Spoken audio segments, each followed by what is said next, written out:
This is the new series of EPFO, and in this we are going to cover the social security in India. So जो social security है, it's the part of that EPFO syllabus, and उसमें हम लोग this labor welfare, the workers welfare etc. उनके बारे में बात करते हैं in this social security. So इसमें हम लोग पढ़ेंगे the theory regarding this labor welfare etc., the acts which were prevailing before the emergence of this new codes and the recently launched new codes, that's the labor codes. So पहली बात तो हमें ये पता होना चाहिए कि लेबर वेलफेयर से हम क्या समझते हैं, मीन्स लेबर वेलफेयर है क्या. It's basically the holistic development of the labour और दी वर्कर्स जो कि इंडस्ट्रीज में फैक्ट्रीज में काम कर रहे हैं. तो ये जो लेबर वेलफेयर की हम लोग बात कर रहे हैं, इसका मतलब है कि जो भी वहाँ पे लेबर काम कर रहा है या फिर फैक्ट्रीज में जो भी वर्कर्स काम कर रहे हैं, उनका होलिस्टिक डेवलपमेंट मतलब ओवरऑल डेवलपमेंट होना चाहिए. एंड ये एक सोशल एस्पेक्ट है and it's a relative concept. तब सोशल एस्पेक्ट क्यों बोल रहे हैं, बिकॉज अगर आप लेबर का वेलफेयर करोगे तो उन्हें रिस्पेक्ट मिलेगा सोसाइटी में. They will have a dignified life in the society and means they will live this dignified life. And अगर आप उन्हें रिक्रिएशन एक्टिविटीज के लिए मतलब कुछ मीन्स ये सब चीज़ें देते हैं, रिक्रिएशनल एक्टिविटीज प्रोवाइड करते हैं और फिर और भी अदर फैसिलिटीज प्रोवाइड करते हैं, तो इससे उनका सोशल स्टेटस राइज करता है. तो ये इसलिए बोला जाता है कि जो लेबर वेलफेयर है एक सोशल एस्पेक्ट है. अब ये रिलेटिव कंसेप्ट क्यों है, because it varies from place to place, industries to industries, country to countries and this person to person. मतलब ये different, it's a relative concept. हर जगह एक तरीके से लेबर वेलफेयर के बारे में नहीं सोचा जा सकता है या फिर किया जा सकता है. अगर आप डेवलप्ड कंट्रीज में देखेंगे तो वहाँ पे जो लेबर वेलफेयर के बारे में पैरामीटर्स हैं दे आर डिफरेंट एंड वहाँ पे डिफरेंट मेजर्स लिए जाते हैं.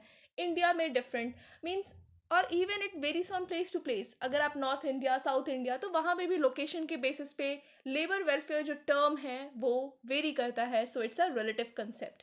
नाउ इसका एक नॉर्मल सा डेफिनेशन है, वो देख लेते हैं.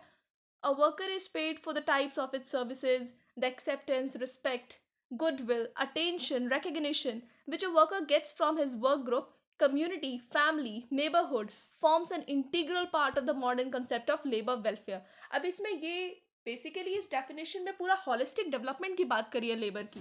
मीन्स एक तो उसे जो भी वो काम कर रहा है उसके लिए उसे पेमेंट मिल रहा है, उसके अलावा उसे सोसाइटी में क्या चाहिए, एक्सेप्टेंस चाहिए, रिस्पेक्ट चाहिए, गुडविल, अटेंशन एंड रिकग्निशन, वो भी उसके ग्रुप से, कम्युनिटी से, फैमिली से.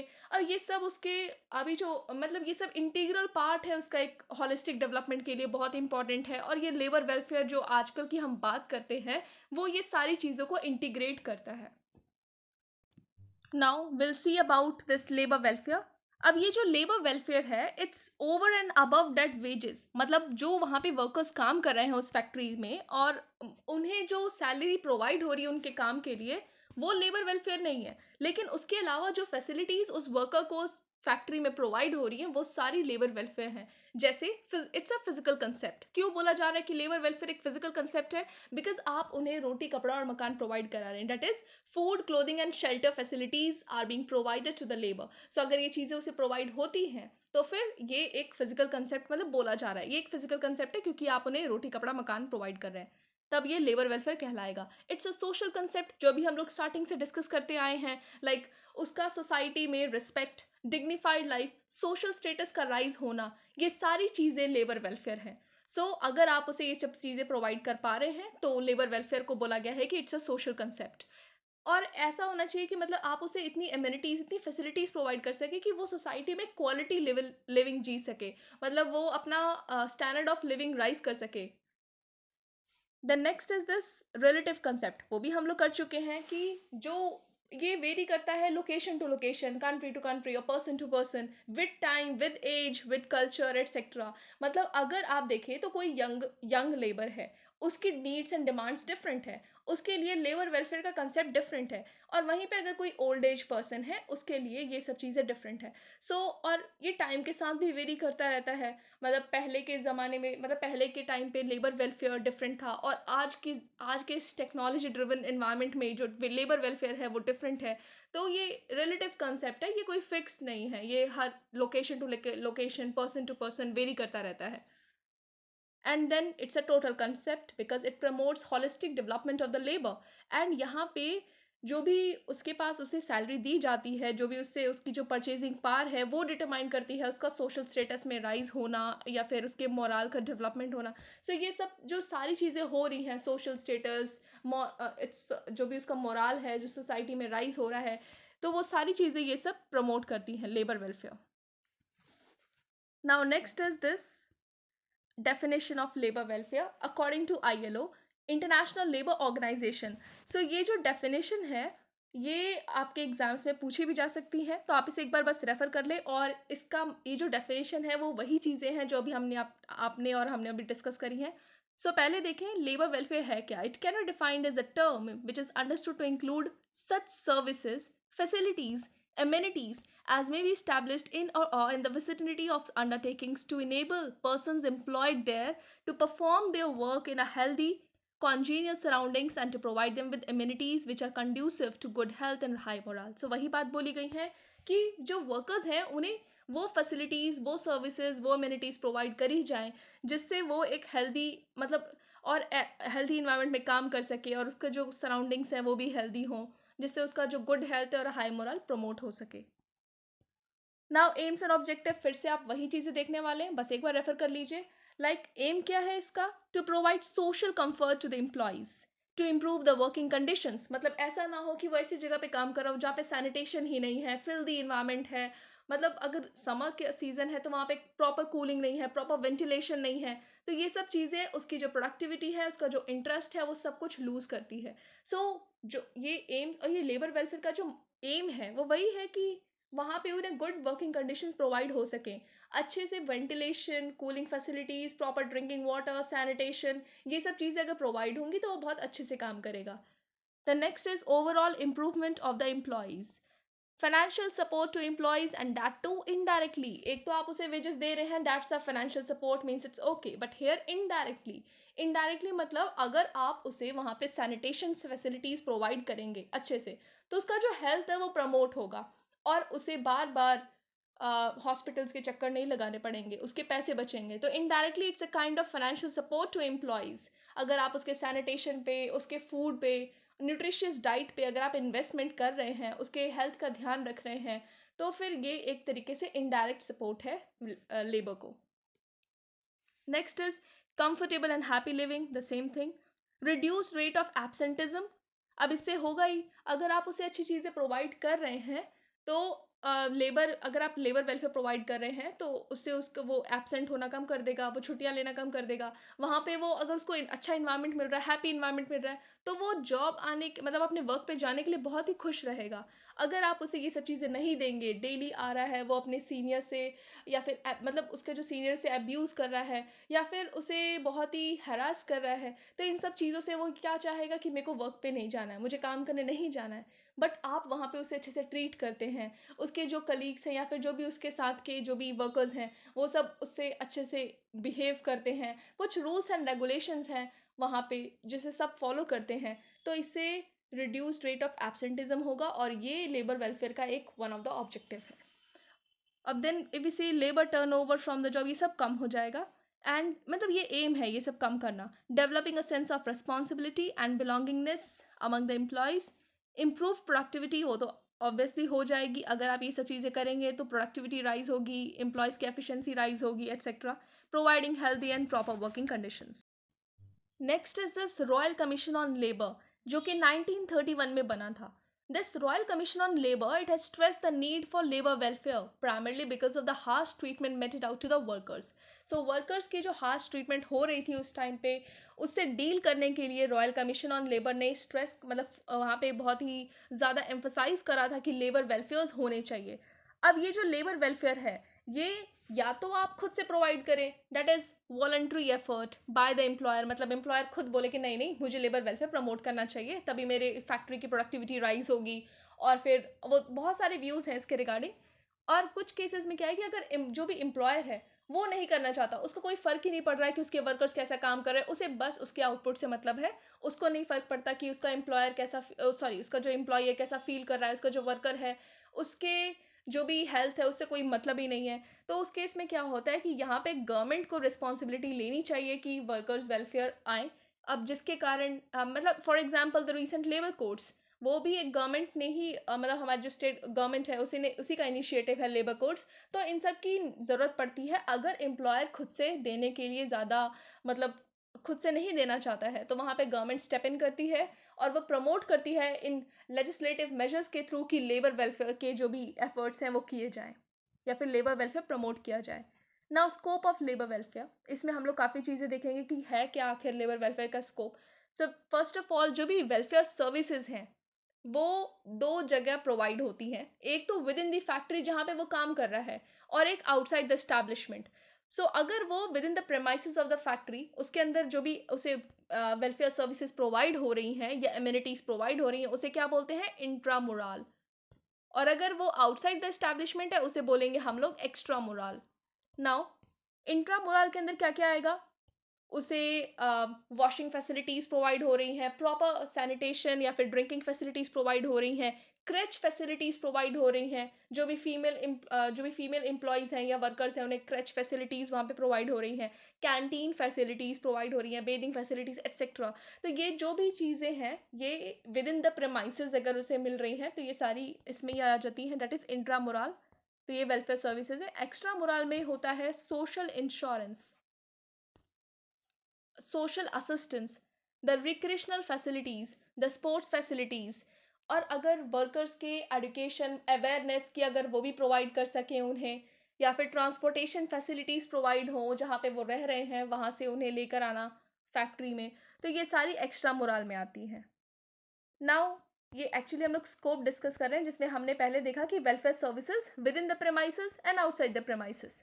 नेक्स्ट इज वर्किंग एनवायरनमेंट, ये चीज़ें हम लोग डिस्कस कर चुके हैं, like proper lightning facilities, temperature, ventilation, safety, sanitation, transportation etcetera, proper sitting arrangement, the canteen facilities, proper safety measures, this measures for lift, elevators, ropes, cranes. मतलब dangerous जो भी मशीन्स हैं वहाँ पे डेंजरस मशीन्स या फिर जो भी चीज़ें रिस्क हैं उसको अवॉइड करना, वो सब चीज़ें मतलब थोड़ा उस पर ध्यान देना उन सब चीज़ों पे। And then we have this sufficient urinals separate for the gents and the ladies, the pure drinking water facilities with purification and cooling facilities, canteen service, ये सब चीज़ें एक ही बात है। तो ये पूरा वर्किंग एनवायरनमेंट की ही बात कर रहा है। देन वर्किंग एनवायरनमेंट हो गया, उसके बाद है हेल्थ फैसिलिटीज़। ऐसा भी कर सकते हैं कि आप उनके लिए एक हेल्थ सेंटर बना सकें जहाँ पे वो रहते हैं या फिर जहाँ पे वो काम करते हैं उसके आसपास, ताकि ये जो वर्कर्स हैं और जो उनकी फैमिली है वो उस हेल्थ सेंटर में जाके अपना चेकअप करवा सके रेगुलर टाइम इंटरवल पे। या फिर मतलब हेल्थ फैसिलिटीज़ में ये भी आ गई, इन केस ऑफ इमरजेंसी एक फ़ोन कॉल पे आप उसे एम्बुलेंस सर्विसेज प्रोवाइड करें, free and regular medical checkup for the workers, और उनका काउंसलिंग करें, ध्यान रखें। सो एक तरीके से अगर आप उन्हें ये हेल्थ फैसिलिटीज़ प्रोवाइड करेंगे वर्कर्स को, तो वर्कर्स आपकी कंपनी में काम करना चाहेंगे। और आपकी रिस्पॉन्सिबिलिटी होती है कि आपके यहाँ पे जो भी वर्कर्स काम कर रहे हैं आप उनके हेल्थ का, उनके न्यूट्रिशन का ध्यान रखें। ऐसी मशीन्स अगर कोई हैं जो कि उनके मीन्स लाइफ पे रिस्क कर रही है या फिर बहुत ही डेंजरस है, तो आपको उसे देखना चाहिए, उसे अवॉइड, मतलब उसे ऐसे नहीं कि आप उसे निग्लेक्ट करें। मतलब आपको वर्कर्स के हेल्थ से कोई मतलब नहीं है तो आप उसे नेग्लेक्ट करें, ऐसा नहीं होना चाहिए। आपको उसे रिपेयर कराओ या फिर आप उसे चेंज करके न्यू मशीन्स लाओ। और साथ के साथ ये जो हेल्थ सेंटर है वहाँ पे डॉक्टर्स और मेडिकल स्टाफ की अवेलेबिलिटी होनी चाहिए inside the inside the factory even for the emergency. मतलब एक तो हेल्थ सेंटर पे उन्हें चेकअप प्रोवाइड हो गई, और साथ में इमरजेंसी है तो एम्बुलेंस सर्विसेज भी प्रोवाइड हो रही हैं, और जहाँ पे वो काम कर रहे हैं वहाँ पे भी डॉक्टर्स और मेडिकल स्टाफ की अवेलेबिलिटी है, मतलब होनी चाहिए। Then next is the general welfare services. General मतलब हाउसिंग फैसिलिटीज़, मतलब जहाँ पे वर्कर्स काम कर रहे हैं किसी फैक्ट्री में, तो कुछ फैक्ट्रीज ऐसी होती हैं जो वहाँ पे जो वर्कर्स काम कर रहे हैं उनके लिए हाउसिंग फैसिलिटीज़ प्रोवाइड करती है बस पास में ही। तो आप उसे अगर हाउसिंग फैसिलिटीज़ प्रोवाइड करें हैं, सैनिटेशन प्रोवाइड करें, टू एंड फ्रो ट्रांसपोर्टेशन, मतलब वो उन वर्कर्स को फैक्ट्री से लेकर मतलब अपने उनके घर से फैक्ट्रीज में लेकर आ रहा है, फिर देन उनको ड्रॉप कर रहा है। तो ये सब चीज़ें एक तरीके से सारी लेबर वेलफेयर की मतलब वी कैन से मेजर्स हैं, general welfare facilities. Then next is this entertainment facilities, the banking, postal, credit facilities, मतलब इकोनॉमिक सपोर्ट प्रोवाइड करना एटसेट्रा। सो वही बात हॉलिस्टिक कंसेप्ट है, क्योंकि आप उन्हें physical facilities, mental, moral, emotional support सब कुछ प्रोवाइड कर रहे हैं। Then next is principles, labour welfare principles. तो कुछ प्रिंसिपल्स हैं जो हम देखते हैं। पहला है प्रिंसिपल ऑफ इंटीग्रेशन और कोऑर्डिनेशन। अब नाम से ही लग रहा है, इंटीग्रेशन मतलब बहुत सारी जो भी वेलफेयर मेजर्स हैं उन्हें इंटीग्रेट करना। सो यहाँ पे बोला गया है कि जो आप डिफरेंट वेलफेयर प्रोग्राम्स ले रहे हैं, मानो उनके हेल्थ का ध्यान रखा, फिर सैनिटेशन का ध्यान रखा, फिर फूड का ध्यान रखा, तो इन्होंने बोला है कि जो भी वेलफेयर प्रोग्राम्स हैं वो सेग्रीगेट नहीं हो सकते। They can't be taken up part by part, they are completely holistic, और we can say they are integrated. For example health and welfare, this health and welfare should cover up all the aspects of health and hygiene, physical, social, moral, hygiene, etc. So पहला principal यही बोलता है कि principle of integration and coordination, कि मतलब आप उस welfare, उस लेबर के लिए जो भी वेलफेयर प्रोग्राम्स ले रहे हैं उन्हें आप अलग अलग नहीं कर सकते। दे आर मतलब दे ऑल आर इंटीग्रेटेड, कहीं ना कहीं वो एक दूसरे से लिंक्ड अप है। अगर आप उन्हें हेल्थ फैसिलिटीज प्रोवाइड कर रहे हैं तो उनके पैसे बचेंगे, जिसकी वजह से वो अपने जो लिविंग स्टैंडर्ड है उसको राइज करने के लिए कुछ चीज़ें परचेज करेगा, quality food, quality dress, so उसे उनका सोशल स्टेटस भी राइज करेगा। So they these all things are integrated. Next principle is principle of association. अब ये प्रिंसिपल ऑफ एसोसिएशन कहता है कि आप अपने लेबर या वर्कर्स के लिए कोई भी वेलफेयर प्रोग्राम लॉन्च कर रहे हैं तो उसमें उन वर्कर्स का या एम्प्लॉयज़ का पार्टिसिपेट करना बहुत इंपॉर्टेंट है, उन्हें एसोसिएट करना चाहिए।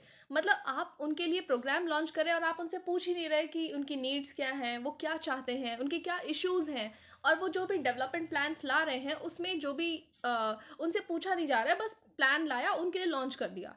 तो इससे उनका मतलब जो भी नीड्स है वो सेटिस्फाई नहीं होंगी। तो उनसे पूछना पड़ेगा, उन्हें एसोसिएट करना पड़ेगा, जो भी मतलब वर्कर्स हैं उस फैक्ट्रीज में उनसे पूछना पड़ेगा कि उन्हें क्या चाहिए या फिर वो किस तरीके का डेवलपमेंट चाहते हैं, उनके इश्यूज क्या है उसे एड्रेस करके।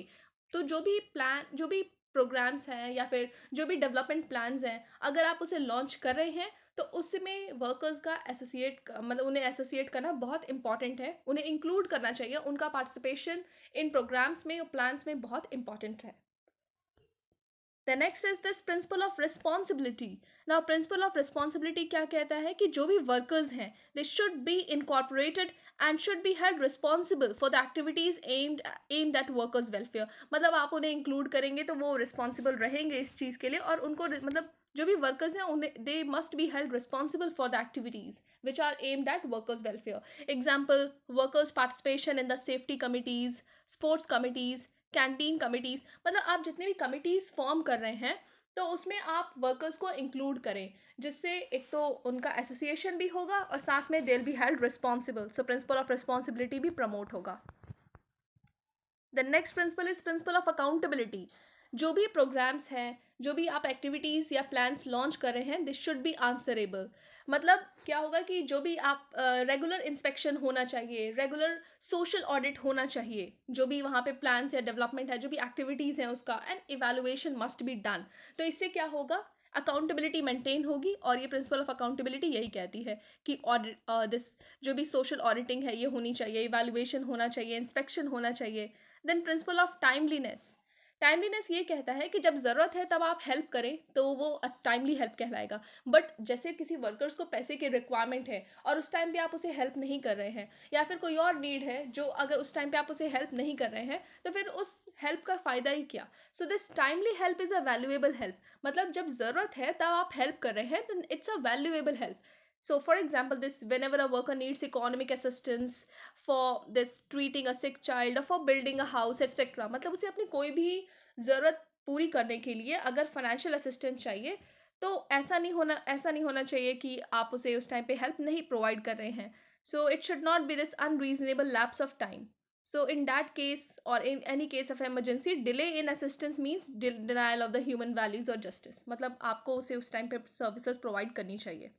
Now, we have discussed these five principles, and now this importance of labor welfare, same thing, increase the efficiency, performance, morale of the workers, improvement, etc.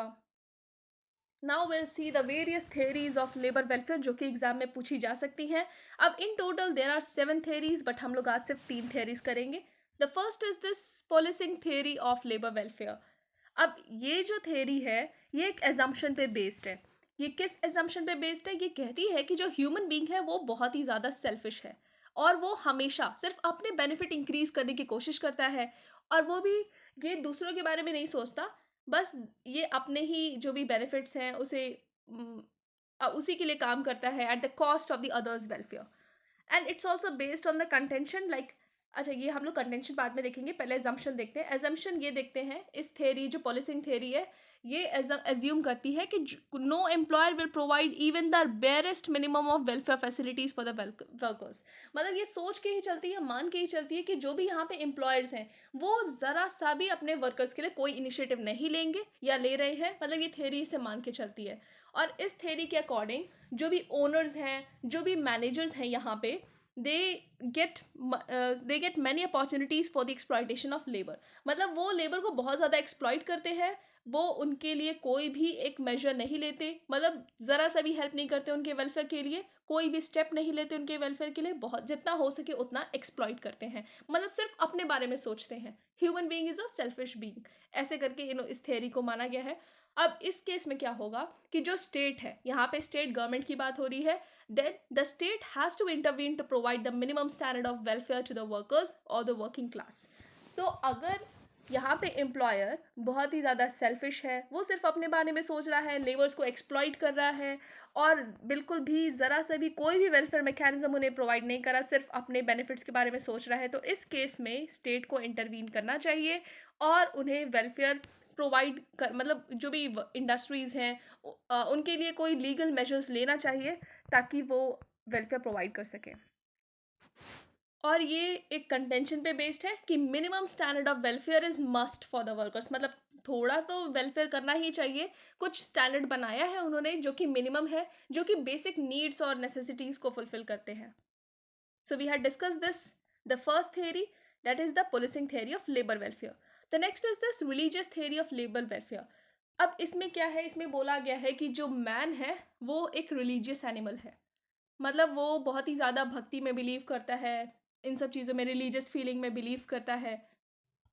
अब इसकी वजह से क्या है, उस मैन के अंदर एक रिलीजियस फीलिंग है जो उसे प्रॉम्प्ट करती है कि वो अपने एम्प्लॉय के लिए बहुत सारे मेजर्स ले सके, वेलफेयर मेजर्स ले सके। So actually these religious feelings sometimes prompt an employer to take up the welfare activities for the employees in the expectation कि कहीं ना कहीं से उसे कुछ ना कुछ अच्छा ही होगा उसके लिए, उसके लाइफ में, अगर वो अपने वर्कर्स के लिए काम करता है।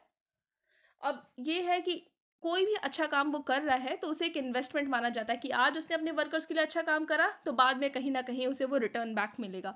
बिकॉज यहाँ पे जो भी बेनिफैक्टर है, बेनिफैक्टर बोला जा रहा है यहाँ पे एम्प्लॉयर को, और बेनिफिशियरी होगा employ, because both the benefactor and the beneficiary are benefited by the good work done by the benefactor. This theory doesn't take into consideration that the workers are not beneficiaries but rightful claimants, मतलब उनका ये right है कि ये benefits उन्हें provide किया जाए। So basically अब यहाँ पे जो man है वो थोड़ा religious being है, तो वो अपने अपने खुद से ये good investment करेगा workers के लिए, और ये सोच के करेगा कि कहीं ना कहीं उसे आगे जाके अच्छा करने में अच्छा ही इन्वेस्टमेंट का, अच्छे इन्वेस्टमेंट का अच्छा फल मिलेगा, तो ये सोच के वो इसमें खुद ही वर्कर्स के लिए इन्वेस्टमेंट करता है। The next is philanthropic theory of labour welfare. अब इसमें फिलान्थ्रोफर्स आपको पता है कौन होते हैं, जो कि मैनकाइंड, मतलब the one who loves this Mankind means loving Mankind etcetera, और वो खुद ही इंक्लाइंड होते हैं इस तरफ, मतलब उनकी उनकी हैबिट है, उनका वी कैन से उनका इंक्लिनेशन है फेलो ह्यूमन बींग की तरफ और फेलो बींग की तरफ, कि वो खुद से इनिशिएटिव ले उनकी अच्छाई के लिए, उनके वेलफेयर के लिए।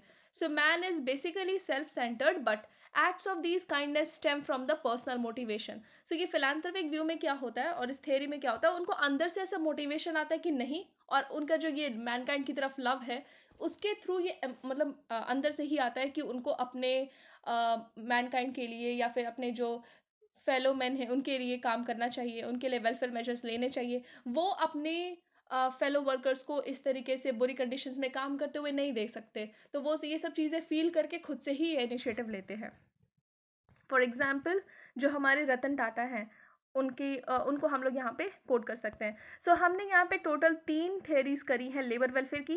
पहली है पोलिसिंग थेरी, जिसमें बोला गया है कि ह्यूमन बीइंग बहुत ही सेल्फिश है, वो कोई काम वो एक्चुअली बहुत ही एक्सप्लॉइट करता है अपने, मतलब यहाँ पे एम्प्लॉयर्स को बोला गया है, एम्प्लॉयर्स बहुत सेल्फिश हैं, वो अपने एम्प्लॉय के लिए कोई इनिशिएटिव नहीं लेते, रादर उनको बहुत ही ज़्यादा एक्सप्लॉइट करते हैं। तो इसमें बोला गया है कि ऐसा नहीं है, इस केस में स्टेट को इंटरवीन करना चाहिए और एम्प्लॉयर्स को थोड़ा सा इनिशिएटिव लेना ही चाहिए, थोड़ा बेसिक नीड्स और जो बेसिक वेलफेयर है वो तो प्रोवाइड होना चाहिए। Next is this religious theory. Man है वो रिलीजियस बीइंग है, वो इतना ज़्यादा मतलब ये इस तरीके से वो इन्वेस्टमेंट करता है कि अगर आज मैंने अपने वर्कर्स के लिए इन्वेस्टमेंट करा तो कहीं ना कहीं मुझे ये रिटर्न बैक मिलेगा, और ये सोच के वो रिलीजियस बीइंग है तो वो थोड़ा ये इनिशिएटिव लेता है। The next is philanthropic theory, जिसमें लव फॉर द मैनकाइंड, इसकी वजह से मतलब वो उसके अंदर का पर्सनल मोटिवेशन होता है कि मुझे ये सारे काम करने हैं मैनकाइंड के लिए, उसके अंदर से ये खुद से फीलिंग आती है कि नहीं नहीं, मैं अपने वर्कर्स को इतने बुरे कंडीशन में नहीं देख सकता, और उनकी जो भी प्रॉब्लम्स है उसे मुझे टैकल करना चाहिए, इशू को हैंडल करना चाहिए और उनके लिए वेलफेयर मेजर्स लेने चाहिए।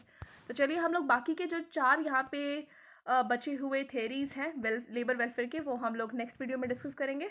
अगर आपको अच्छा लगा तो लाइक एंड सब्सक्राइब करिए। Thank you.